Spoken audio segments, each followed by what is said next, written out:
Salut tout le monde, je suis de retour aujourd'hui pour une autre vidéo d'observation en temps réel. D'abord, bonne année 2024, ça a été une belle année 2023, on a été occupés. On s'attend à ce que ça soit encore 2024, une année très occupée. Très heureux de revenir avec mes observations cette année, la première vidéo de l'année 2024. Après avoir surveillé un peu le championnat mondial de hockey junior, ça a été assez plaisant. Il y avait quelques espoirs qui étaient pour 2024 qui ont été mis en évidence un petit peu. Celui qu'on va regarder aujourd'hui n'était pas là malheureusement.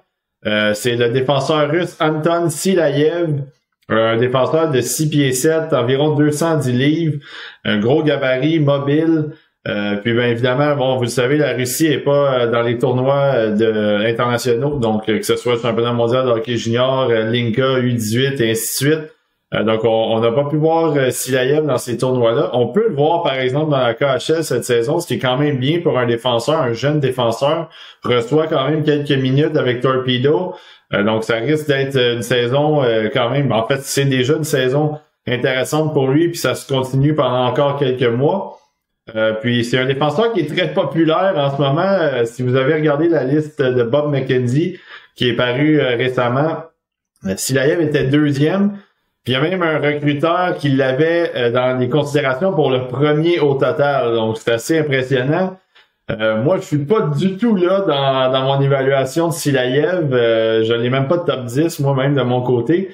Mais je pense que c'est un défenseur qui mérite cette attention-là. Puis je comprends aussi pourquoi les recruteurs, les directeurs généraux salivent un peu à ce genre de défenseur-là, que certains peut-être peuvent voir un genre de Victor Hedman ou quelque chose dans ce genre-là. Moi, de mon côté, c'est ça. Comme je dis, je le vois pas du côté de Silayev. Mais quand même, on va le regarder pour 3 matchs aujourd'hui. Comme je le disais, des bonnes minutes quand même dans la KHL, donc on risque de le voir une douzaine, quinzaine de minutes. Ça risque d'être... on peut voir un peu l'étendue de son talent, l'étendue de son jeu en général. Ça va être 3 matchs dans la KHL, puis on va voir, peut-être qu'il va monter dans ma liste, peut-être qu'il va commencer à se hisser près du top 10, on va voir. J'ai certaines petites réticences dans son cas, mais on va peut-être vérifier si ça s'est corrigé dans cette vidéo-là, où en fait s'il y a une amélioration, une progression du côté de ces petites inquiétudes-là que j'avais. Donc on se laisse avec les 3 matchs de Anton Silayev. Donc premier match de la vidéo de Silayev, c'est contre Metallurg, donc Magnitorgorsk, un autre des noms encore une fois difficiles à prononcer, ou en fait c'est pas que c'est difficile, mais c'est d'avoir le bon ton et le bon langage. Silayev numéro 21, ben vous le voyez, il est dur à manquer à 6 pieds 7. Du côté, vous le voyez là, même devant le filet, il vient de se tourner un petit peu, donc travaille sur un joueur en particulier là, du côté de Metallurg.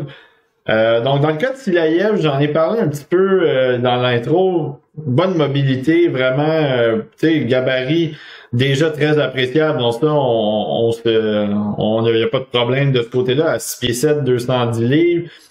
Puis évidemment, le fait qu'il patine super bien fait en sorte qu'il est très attrayant aussi. Capable d'amener de l'attaque, que ce soit par la première passe, des fois une bonne patience quand même avec la rondelle par moment, donc peut garder la rondelle sur sa palette puis regarder ses options, une bonne première passe, donc ça c'est parfait, capable de le transporter aussi, évidemment avec sa mobilité. Le long de la ligne bleue aussi, cette patience-là un petit peu avec la rondelle fait en sorte qu'il est capable de bien positionner ses lancers du poignet, des bons lancers précis, ou pour faire dévier, pour prendre des retours. Donc ça, je l'ai mentionné souvent, c'est des lancers que moi j'aime beaucoup pour les défenseurs. Place ça au filet, laisse tes coéquipiers travailler, laisse le screen, dans le fond, les joueurs devant le filet faire une différence. Donc ça, c'est intéressant. J'aime pas vraiment son lancer sur réception. Je trouve que pour un gabarit de 6 pieds 7, ça rentre pas beaucoup. Puis même, c'est peut-être la technique de la manière qu'il décoche ses lancers qui fait que ça a l'air moins puissant. Peut-être, je sais pas. De mon œil, comme ça, j'aime moins. J'aime aussi un petit peu moins le côté défensif par moment, dans le sens que des fois, des pertes de rondelles avec des joueurs qui sont plus petits que lui, façon de se positionner des fois que j'ai de la misère à comprendre. Bon, cette passe-là, vous voyez, c'est une genre de passe qui est un peu risquée aussi. Des fois, des décisions un petit peu douteuses, mais c'est correct. C'est un jeune défenseur, mais j'ai de la misère à voir ce gars-là vraiment être un, tu sais, bon, si mettons le comparable, c'est un genre de Victor Edmond ou quelque chose de ce genre-là. Moi, je le vois pas du tout, là. C'est ça qui est, puis j'ai l'impression que ce joueur-là, Silaev, il y a un peu le profil d'un gars qui peut aller dans les deux spectres un peu de la chose. C'est dans le sens que tu peux être les gens peuvent le voir peut-être comme un Victor Edmond, mais s'il tombe dans une mauvaise équipe, qui est développé un peu tout croche, il peut facilement devenir un genre de Jared Tenordi. Là. Puis je dis pas que c'est ça qui va arriver, puis je dis pas que c'est une comparaison un pour un, mais c'est quelque chose qui peut inquiéter un peu des fois pour ces gros défenseurs-là. Donc pour dans le cas de Silaev, capable de jouer un peu physique aussi quand même, capable de jouer des épaules. C'est pas nécessairement un gars qui va toujours ramasser les joueurs, mais quand il y a une occasion, il prend l'occasion, il décide d'appliquer une bonne mise en échec pour sortir le joueur du jeu ou en fait séparer la rondelle du joueur. Donc ça, c'est intéressant de son côté. Donc pour l'instant, il est quand même stable. Là, je veux pas que les gens ils pensent que c'est pas un bon défenseur puis que je comprends pas pourquoi il est deuxième personnellement, mais je comprends le thinking, la façon de penser de ces recruteurs-là puis tout ça. Même si moi je le vois pas. Rendu là après, c'est ça le scouting, c'est ça les évaluations. Donc il y a des gens qui vont voir d'autres joueurs que moi j'ai plus haut, ils vont penser qu'ils sont plus bas. Donc ça fait partie de la job, ça fait partie du plaisir. Puis dans le cas de Silaev, Torpedo lui donne beaucoup de minutes. Il y a le 79 aussi que vous avez peut-être aperçu au début. Ça, c'est Artamonov. C'est un autre jeune aussi pour 2024. Puis si jamais vous voyez le numéro 6 aussi du côté de Torpedo, c'est Kolyushkov qui est un choix de repêchage du Canadien lors du dernier repêchage. Donc, si jamais vous avez l'occasion de le regarder aussi d'un petit œil, comme cette passe-là était pas super bonne, pas très précise, ça va arriver de temps en temps. Bon, prise 2, ça c'est un petit peu mieux. Dans le cas de Silaev, ça va être à surveiller pour les 3 matchs. À quel point il peut impliquer ses coéquipiers à l'attaque, mais à quel point aussi il peut prendre les bonnes décisions en défensive. Donc ça, c'est quelque chose à surveiller. Évidemment, à cet âge-là, c'est normal de faire des erreurs aussi là, dans la KHL.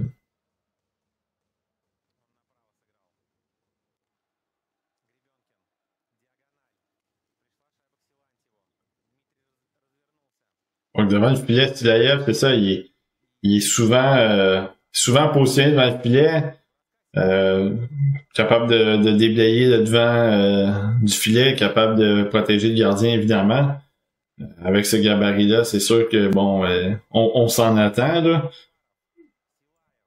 Prends pas tant de risques que ça en défensive, tu sais, c'est un peu c'est un peu la raison pourquoi je pense qu'il y a beaucoup de recruteurs aussi qui aiment son style, c'est qu'il amène de l'attaque évidemment de temps en temps, puis il est quand même bon avec la rondelle en zone offensive, mais c'est cette stabilité-là défensive, je pense, qu'il est capable d'amener, qui fait en sorte que les recruteurs voient ça, projettent ça comme un défenseur de première paire qui est capable de tuer des minutes, puis capable de jouer en désavantage numérique, de marquer les gros joueurs adverses. Donc dans le cas de Silaev, c'est ça. Puis vous le voyez, c'est ça. Il rôde près du filet. Ensuite de ça, continue à suivre son homme.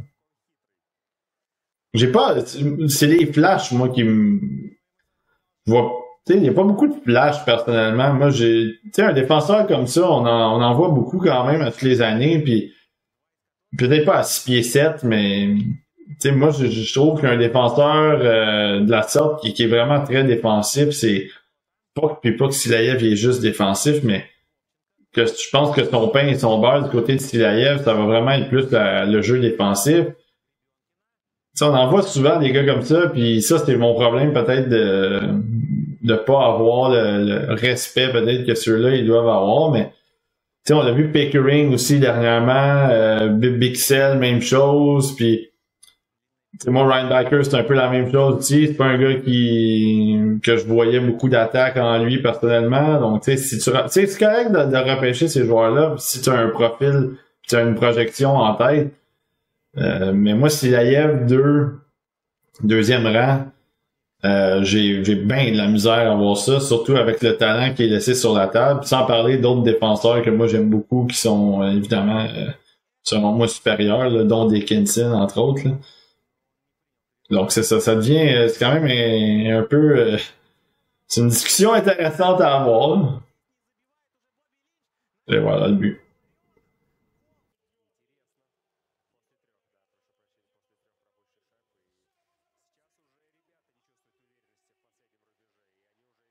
Un petit peu loin là-dessus, mais il était venu en soutien, donc ça c'était bien aussi. Là. La passe était un petit peu forte, mais il était venu aider son coéquipier le long de la bande. Ça aussi, il se casse pas la tête là-dessus. Ça, c'est bien là, pour un défenseur. Tu lances ça sur le long de la bande, tu t'attends à ce que encore une fois, vous le voyez, tu t'attends à ce que ton attaquant soit là pour vraiment capter cette rondelle-là puis relancer l'attaque. Donc ça, c'est des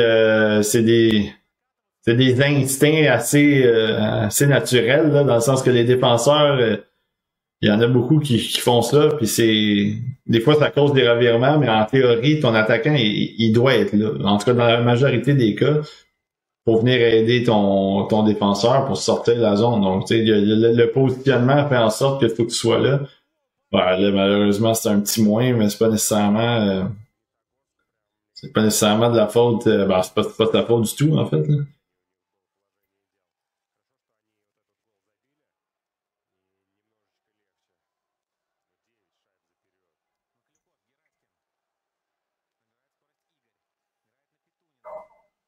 Ouais, un petit quand même le petit pinch agressif là-dessus.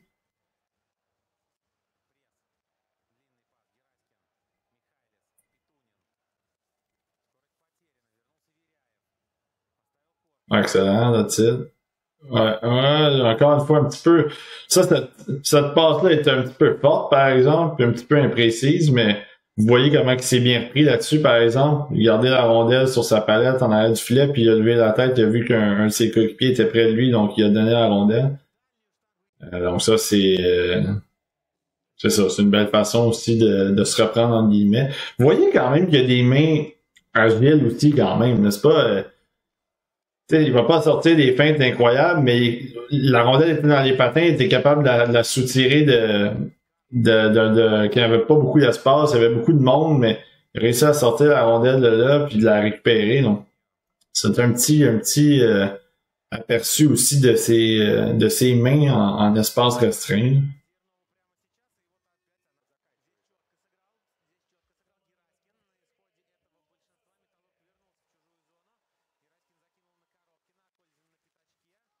Ah, le bâton là-dessus, c'est bien.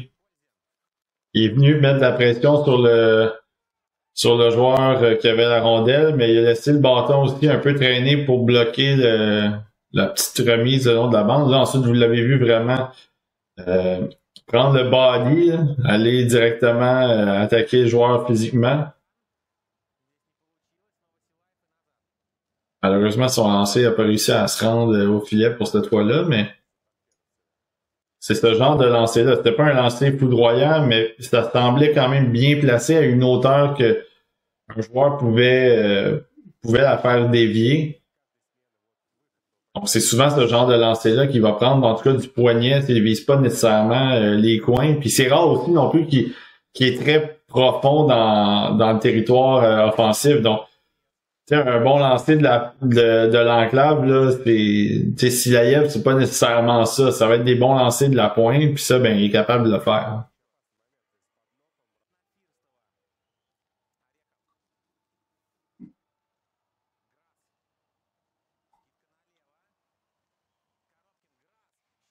Ah, là-dessus, il avait pas laissé quand même beaucoup le gap était quand même bon avec la portée qu'il a.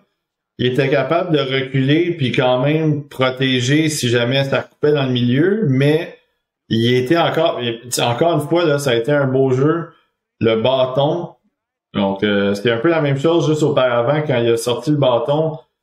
Il y avait un petit gap quand même, mais avec sa portée, il sait qu'il est capable de contrôler en guillemets ce qui peut se passer s'il y a un lancer puis tout ça. Donc là-dessus, c'est son bâton, évidemment, qui sert beaucoup à 6 pieds 7. Puis l'autre, la même chose, juste ensuite, quand il a tenté, le joueur adverse a tenté une petite feinte entre les jambes. La rondelle se ramasse sur l'extérieur, mais Silaïev est là avec le bâton, puis il a tout de suite collé le bâton sur la rondelle, sur la palette du joueur adverse. Donc, nécessairement, c'est difficile pour ce joueur-là de faire quoi que ce soit pour ramener ça vers le filet. Donc, il doit faire un demi-tour sur lui-même, puis il ne se crée pas grand-chose. Bon, là, vous voyez Silaïev, au moins, travailler un peu plus profondément. Un peu de patience avec la rondelle, mais ça s'est pas poursuivi.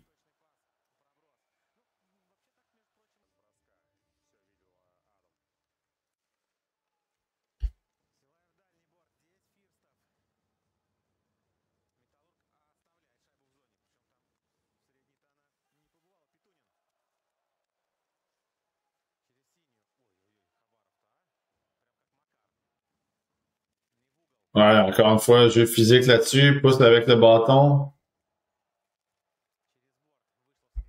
Donc très stable.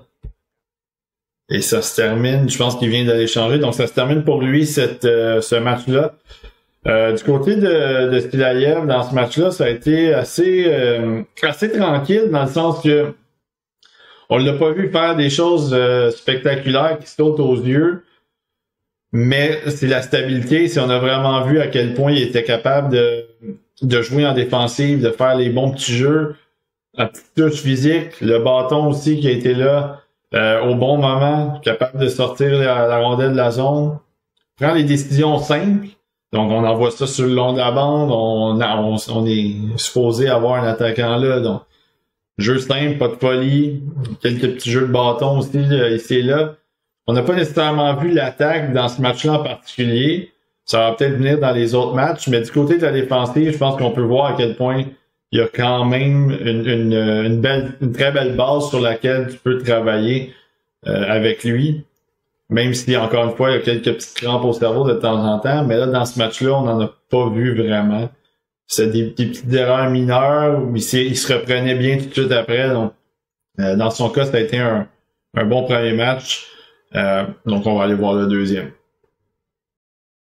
Deuxième match de la vidéo de Anton Silaïev, c'est contre Vitiaz Moscou. Donc, c'est Moscou, mais Vitiaz.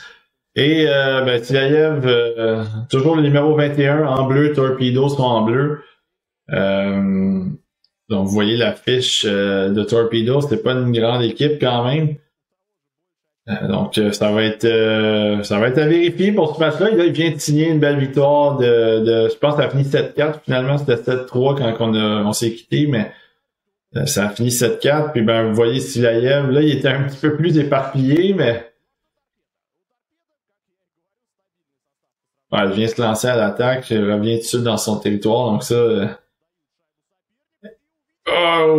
ça a été je pense qu'il y a eu quand même une erreur de quelqu'un qui c'est sûr que c'est un attaquant, là. Il y avait un défenseur qui s'était amené, donc là, il y a un attaquant qui a pas bien suivi le jeu en défensive, ça a amené à une échappée, mais vous avez vu Silaïev quand même, avec sa vitesse, son gabarit, puis sa portée, il a été capable de venir un peu déranger le joueur, qui a dû faire un tour sur lui-même, donc il n'a pas pu prendre un lancer si franc que ça là, pour déranger, pour marquer un but puis pour mettre le gardien de Torpedo dans le pétrin un peu. Là.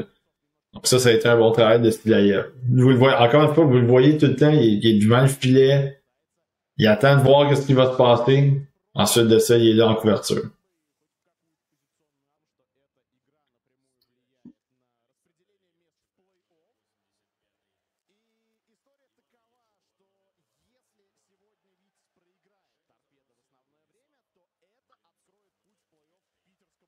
Là-dessus, encore une fois, le bâton, essayer de passer à l'intérieur, puis le bâton, là, c'est sûr que là, il était un petit peu... il y avait un peu d'espace entre lui et l'attaquant, mais ça s'était développé rapidement après que lui ait fait le jeu.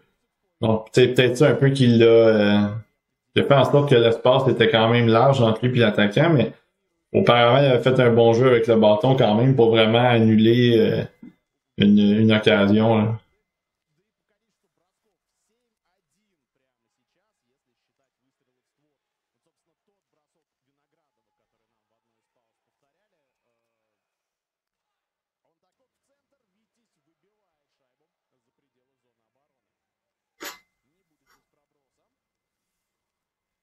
Oups, ouais, là, il y avait une option, c'est ce que je disais des fois, le petit crampe au cerveau, c'est que là, il y avait une option quand même, il a décidé de la garder, puis quand la pression est arrivée sur lui, ça a malheureusement pas, ça a pas fonctionné. Évidemment, ça arrive pas, tu sais, il en fait pas 15 des erreurs comme ça à tous les matchs, mais tu sais, une petite erreur comme ça peut faire mal. Là, en plus de ça, son coéquipier a fait une autre erreur par-dessus. Donc là, la rondelle sort pas. Et ça part de Silayev là, dans ce cas-ci en particulier.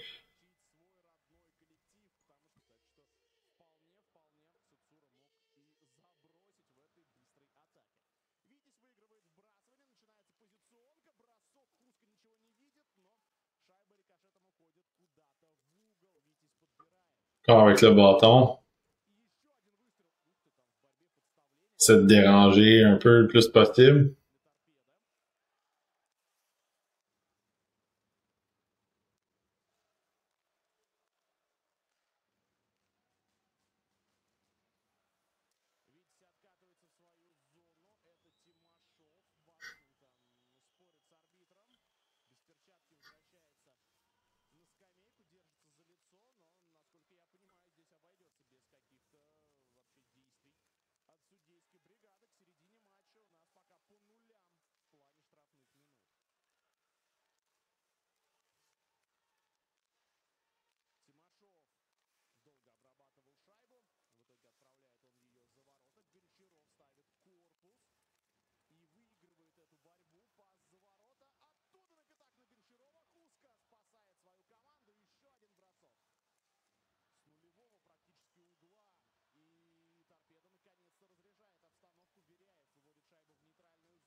Ah, là-dessus, il avait été encore une fois devant le filet. Il n'y a pas beaucoup de. Avec son gabarit, il n'y a pas beaucoup d'espace pour les joueurs devant le filet.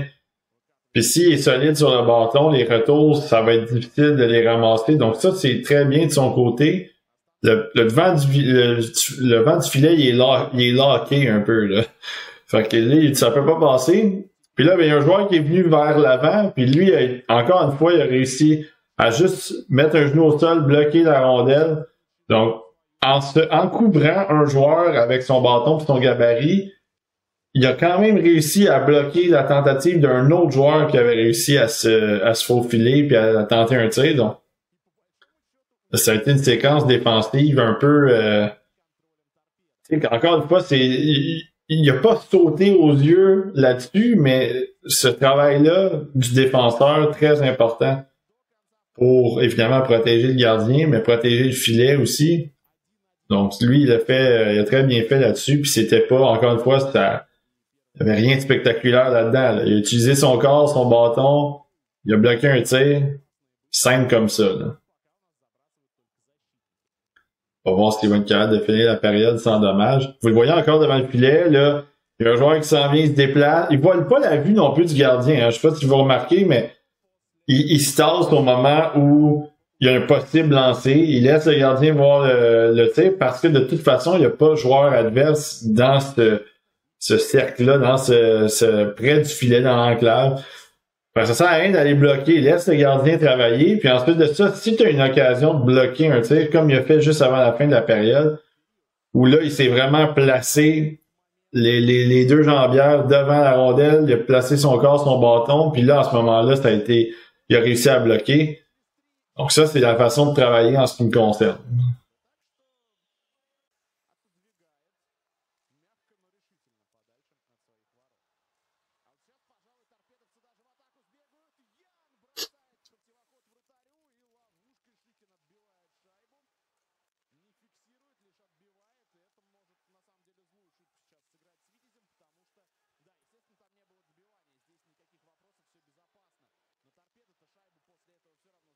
il s'était fait mettre dans une position un peu difficile là-dessus. Parce que la passe était près de la ligne, il fallait qu'il tende les bras, donc fait que son lancer n'était pas super franc. C'était pas un lancer précis où est-ce qu'il a vraiment pris le temps de regarder, de positionner la rondelle. Donc là, il a été pris un peu dans une position, un genre de 3 contre 1, slash 3 contre 1,5. Mais vous avez vu encore une fois avec la... Vous avez vu encore une fois avec la longue portée, la passe est allée de l'autre côté, mais il n'y a jamais rien eu de dangereux, on dirait, dans l'approche. Fait que ça a été du côté de Vitiage, là, donc ça a été bien contenu de ce côté-là. Encore une fois, avec son gabarit, sa portée surtout, puis sa mobilité, le patin de reculon, le patin latéral un peu, là, donc ça c'est parfait. Encore une fois, vous avez vu pivoter. Ça a été un peu ardu au début, le pivot, mais ensuite de ça, il a réussi à reprendre sa vitesse rapidement, puis il a barré encore une fois l'attaquant adverse. Donc, le jeu est allé mourir un peu dans le coin. Puis là, il a été physique en plus après, donc il se passait rien de dangereux en attaque pour Vitiage.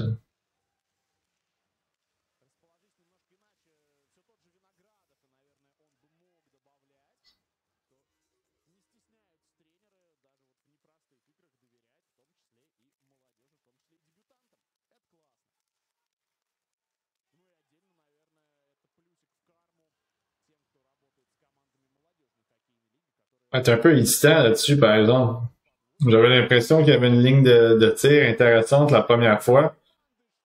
Puis là, il a peut-être hésité un peu trop. Puis là, finalement, la rondelle... Il a réussi à quand même ramener la rondelle à un coéquipier qui était en position pour tirer aussi. Donc, c'est pas mauvais non plus, mais j'ai l'impression qu'il y avait peut-être l'occasion de prendre cette rondelle-là, de l'envoyer au filet. Donc ça, c'est quelque chose qui, bon, c'est pas rien de dramatique, mais je veux le voir un peu plus prendre l'initiative. Là, on le voit travailler en avantage numérique. C'est le premier avantage numérique qu'on a l'occasion de voir depuis le début de la vidéo. En fait, depuis le début de la vidéo du match précédent et celui-là. Donc, encore une fois, j'espère qu'il va avoir ça a été une passe. C'est une passe difficile, là, évidemment. C'est difficile pour un défenseur de capter cette rondelle-là, parce que là, si elle tombe juste un peu en avant de toi, tu sais pas vraiment qu'est-ce qu'elle va faire. Là, elle peut rebondir ou elle peut vraiment mourir sur la glace, puis là, tu la récupères. Donc là, ça le met un peu... ça le met dans une position difficile. Là. Encore une fois, il a appliqué les freins. Vous avez vu le patin là-dessus.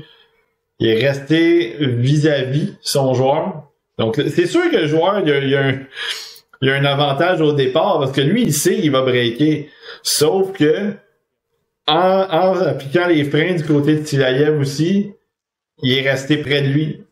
Donc, l'attaquant, il a eu un petit avantage d'une demi-seconde, mais ça s'est refermé tout de suite. Et puis là, ça va se terminer comme ça. Dans le cas du deuxième match de Silayev, je pense qu'encore une fois, dans ce match-là, c'est l'attaque, on a très peu vu l'attaque, encore une fois, du côté de Silayev dans ce match-là. Parce qu'il a été pas nécessairement impliqué non plus à l'attaque dans les relances. Il n'est pas arrivé souvent en troisième homme ou en deuxième vague. Là. Il n'a pas eu l'occasion de décocher beaucoup de lancers non plus.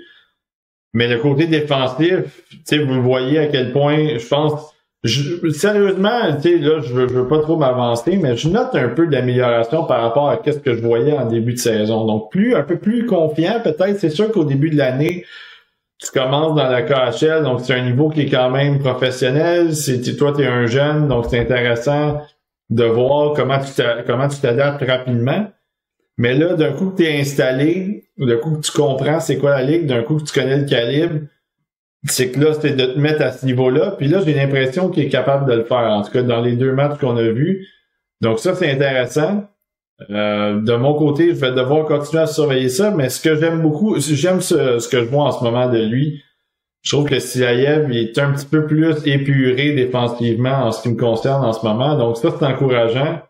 Si je peux voir ça dans d'autres matchs par la suite, avant notre classement préliminaire, avant notre classement de mi-saison, je pense qu'il y a des bonnes chances qu'ils réussissent à monter un petit peu dans ma liste puis qu'ils continuent à monter tranquillement jusqu'à la fin. Donc ça va être intéressant de ce côté-là. Mais je pense que ça a été on a vu encore un bon match du côté défensif de Silaïev. Très peu d'erreurs, souvent dans le jeu, souvent bien impliqué. Donc on va aller voir le troisième match.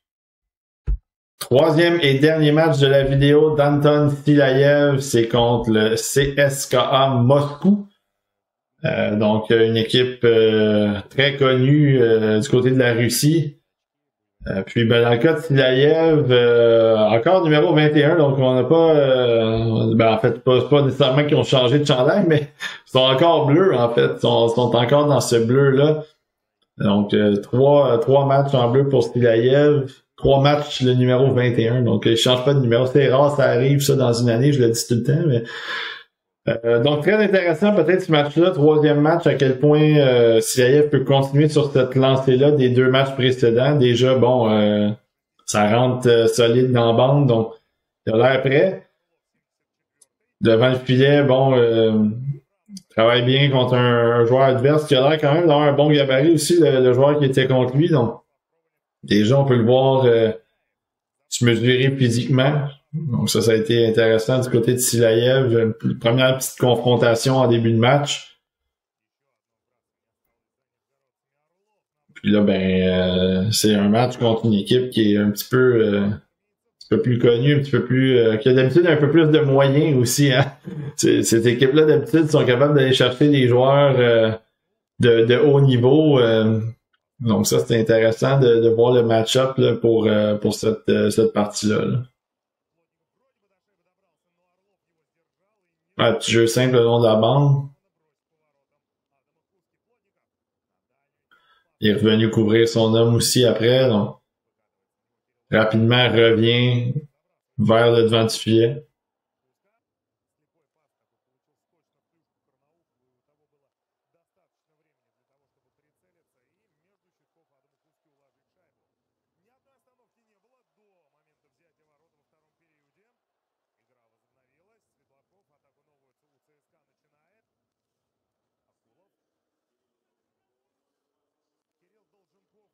Ouais, ça, c'est une bonne sortie de zone. Initiée aussi par Silaïev. Donc, une passe de Silaïev à son coéquipier, passe rapide en vitesse de l'autre bord. Ouais, là, c'est un peu malheureux du côté de Torpedo parce que ça fait quelques séquences où est-ce que là, les passes sont un peu imprécises, malheureusement, puis ils ont des occasions de marquer intéressantes qui... Ouais, un autre lancé sur réception de Silaïev, hein, c'est ce que je mentionnais, c'est pas des qualités. Là, évidemment, la rondelle n'était pas non plus, c'était pas placé de façon optimale, mais c'est pas lancer sur réception, c'est vraiment pas son fort, en tout cas en ce qui me concerne, du côté de Silaïev.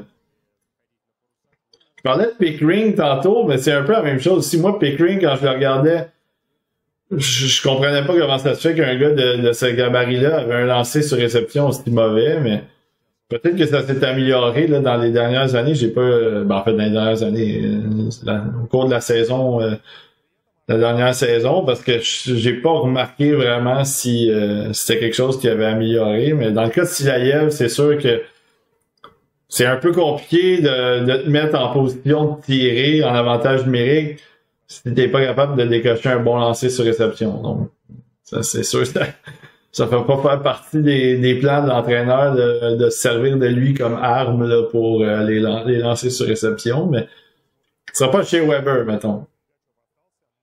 Ah, là, j'ai Ami qui se porte à l'attaque. Exact. Ça a été... C'est une des rares fois qu'on a vu dans la vidéo qui arrive un peu en genre de trailer, qui arrive deuxième vague, qui se donne une petite pochette d'espace avec la façon dont il contrôlait son patin aussi. Donc, il était arrivé dans une position que le joueur qui avait la rondelle était capable de lui remettre en transversal parce qu'il était entre les joueurs du CSKA. Donc, puis là, il a pris un bon lancer des poignets. Le gardien, en plus de ça, ça a sorti un petit peu de la baguette de pain, fait que ça aurait pu être dangereux. Le genre de séquence que j'ai beaucoup aimé, ça, là-dessus. Là. choisir tes moments. Tu y vas pas tout le temps, mais quand tu y vas, assure-toi d'avoir un bon lancer, puis là, ben, c'est ce qui est arrivé dans ce cas-là pour Silaev.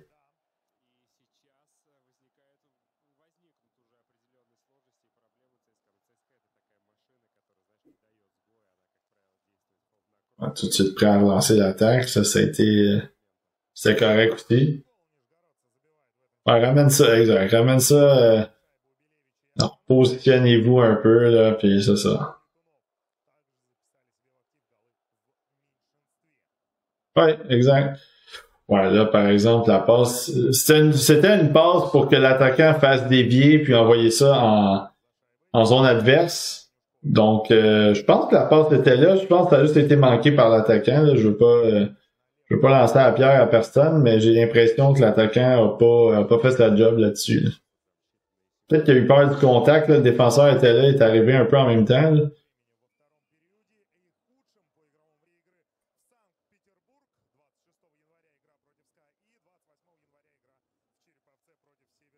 Oups. Je sais pas si il y a eu de la communication là-dessus parce qu'il a décidé d'y aller d'un petit reverse, ce qui me semblait être une bonne idée.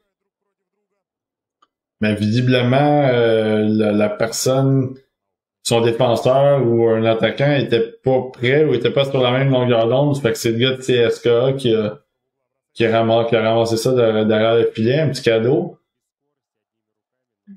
Pas eu de dommages, par exemple, mais à première vue, ça me semblait quand même être le bon jeu, donc je sais pas s'il y a eu un petit manque de communication, évidemment. Là.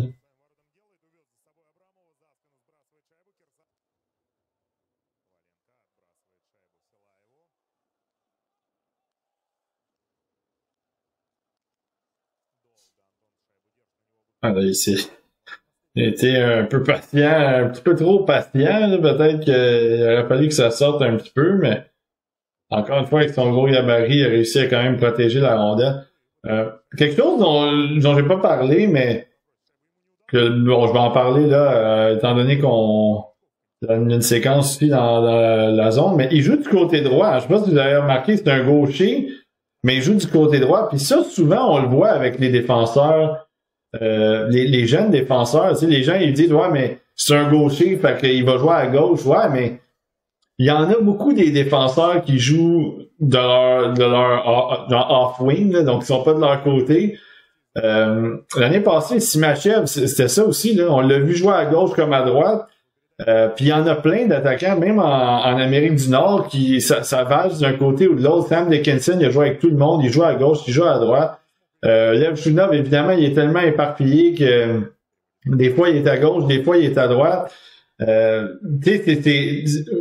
raison pourquoi j'amène ça, c'est que c'est pas nécessairement de dire on place ces défenseurs-là dans une case en particulier. Donc, pas nécessairement parce que c'est un gaucher qui doit jouer absolument à gauche.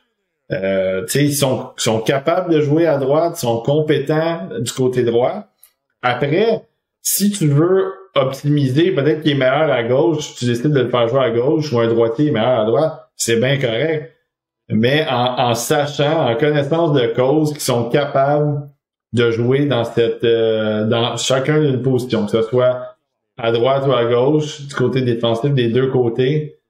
C'est comme un peu, tu sais, je veux pas, je me mets pas comme dans la Ligue nationale, mais moi, je suis un ailier gauche dans la vie, puis je joue du côté gauche. Mais si je joue à droite, si mettons, on me dit, va jouer à droite, c'est un peu différent, mais ça reste que t'es capable de jouer là quand même. C'est le jeu en tant que tel est un peu différent à cause que bon, tu reçois pas les rondelles au même endroit, tu sors pas de la zone de la même façon, mais en même temps, il a un beau petit but, un petit cadeau, je pense, t'aurais pas dû rentrer ça personnellement. Fedotov là-dessus un petit cadeau, mais donc pour finir le point, c'est que t'es capable de jouer à droite comme à gauche, tu t'adaptes. C'est pour ça qu'on dit tout le temps, les ailiers, ça joue de n'importe quel bord. Ben, c'est ça. C'est un peu la même chose. Avec les défenseurs. C'est les défenseurs, évidemment, tu veux optimalement, quand la pression arrive sur toi, tu veux être de ton côté. Tu veux être capable de sortir la rondelle, de pas toujours être de dos, mettons, au jeu, puis que là, tu es obligé de sortir la rondelle sur un revers ou quoi que ce soit. Donc, tu veux être là pour faciliter ton travail. Mais tu sais, si tu as à le faire du côté de l'autre côté, ben t'es assez compétent pour le faire aussi. Là. Donc c'est ça. Faut pas nécessairement les catégoriser dans une position en particulier.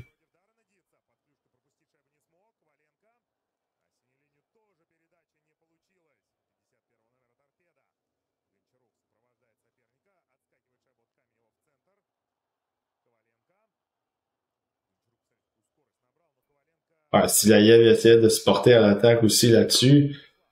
La rondelle est pas allée vers lui, mais quelques petites montées, quelques petites présences un peu en zone offensive de ce côté-là. Donc au moins il va avoir on va avoir vu quelques petites séquences où il était capable de venir s'insérer un peu en attaque. Ça se termine de son côté pour ce match-là. Jouer un petit peu moins de minutes dans ce match-là, mais quand même, je pense qu'on a vu un travail, encore une fois, dans l'ensemble, un petit peu mieux. En fait, pas un petit mieux, mais encore un bon travail comme il a fait dans les deux autres vidéos. Touche offensive aussi, bon, on a vu faire une petite percée aussi à l'attaque. Donc ça, c'est des choses que je pense dans l'ensemble qu'on a pu voir dans cette vidéo-là. On a pu voir à quel point, encore une fois, la stabilité défensive, c'est là. L'attaque, j'aimerais qu'il en donne un petit peu plus à l'attaque, mais en même temps, c'est correct aussi qu'il reste un peu plus prudent. Si jamais il devait être jumelé avec un défenseur à caractère un peu plus offensif, ça serait parfait pour lui parce que bon, il n'y aurait pas besoin nécessairement d'aller trop se commettre à l'attaque. Puis vraiment, il se concentrerait sur ses qualités premières, son jeu défensif. Donc ça, c'est bien. C'est sûr que exactement, tu sais, je comprends aussi un peu pourquoi les recruteurs, les directeurs généraux le voient très haut, même si moi je suis pas tout à fait là. Mais je pense qu'avec son jeu, on a quand même une preuve. Si jamais vous regardez son jeu puis vous vous demandez qu'est-ce qui fait en sorte qu'il est si haut, je pense qu'on a quand même eu un bon échantillon de qu'est-ce qu'il est capable d'amener à une équipe déjà avec cet âge-là, à son jeune âge dans une ligue professionnelle. Donc ça regarde bien pour lui. Donc, ça va être intéressant de suivre la progression, de continuer à suivre la progression aussi cette année avant le repêchage au mois de juin.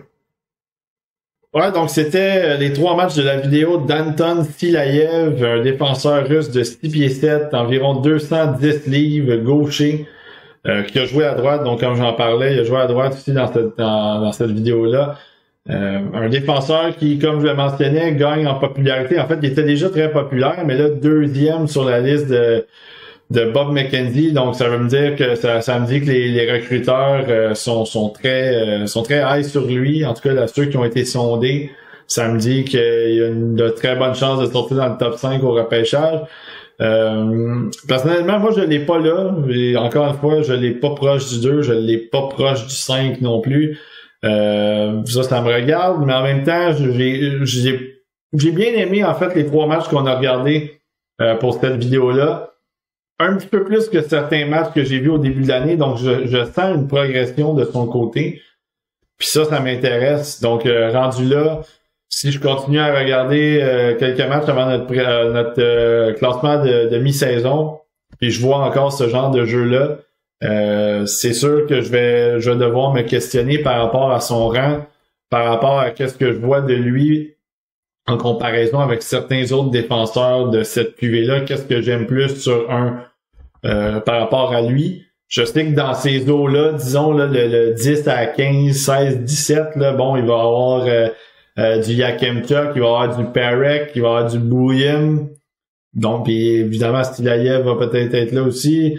Donc ça va être intéressant vraiment de voir parce qu'ils ont tous des qualités intéressantes, ils ont tous des façons de jouer intéressantes, d'autres très offensifs, comme Zane Perek. Bouillem, il amène de l'attaque aussi, solide défensivement, un peu plus petit gabarit. Moi, j'ai trouvé physiquement, il y avait quelques petits défis du côté de Bouillem. J'espère que dans les prochains visionnements qu'on va avoir, ça va s'améliorer. Puis ensuite de ça, ben évidemment, il y a Yakemchuk physique, il y a cette touche offensive-là, stabilité défensive, malgré quelques petites crampes au cerveau de temps en temps, il s'est amélioré beaucoup en zone neutre, en zone offensive, je trouve, dans les dernières semaines. En zone défensive, pardon, dans les dernières semaines.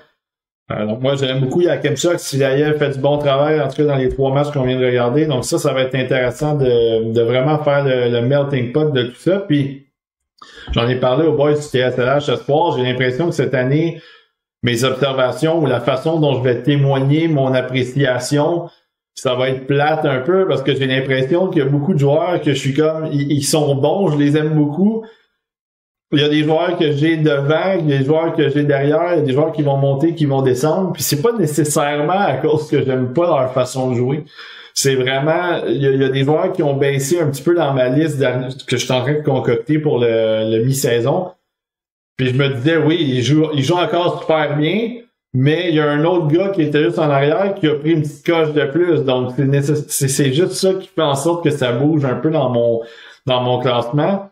Mais c'est pas le fait que les gars progressent pas bien ou que les gars ils ont pas leur qualité encore ou ils ressortent pas beaucoup. C'est juste que là, je me dis, là, celle-là, je l'aime un petit peu plus à cause que ça. Il a sorti un petit peu plus d'affaires qui m'intéressent dernièrement. Donc, ça va être intéressant de voir ça cette année. Je pense que c'est un bon repêchage. Moi, je trouve que c'est un beau repêchage.